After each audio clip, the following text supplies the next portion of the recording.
السلام عليكم. اليوم جبت لكم الكوفيتير نتاع الحامض. كنشدو 6 الحامضات كنقسموهم على جوج، نعصروهم عصير على جانب، وهاد القشور كنشدوهم نقطعوهم مربعات، كنديرو معاهم يطرو ديال الماء في الكوكوط ونسدو عليهم على حساب 10 دقائق.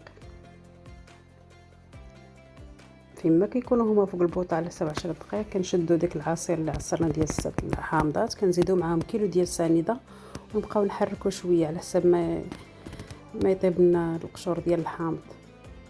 نحركو مزيان.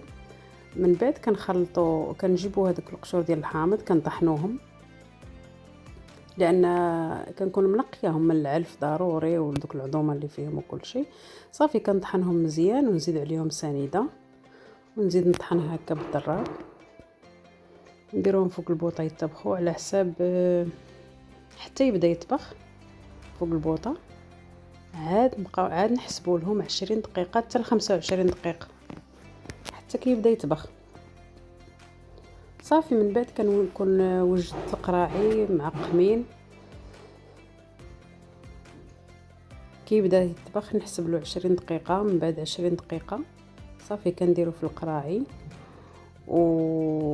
والسر ديال تعقام القراعي كي ديري القرعه سديها واللي قلبيها على الفم ديالها.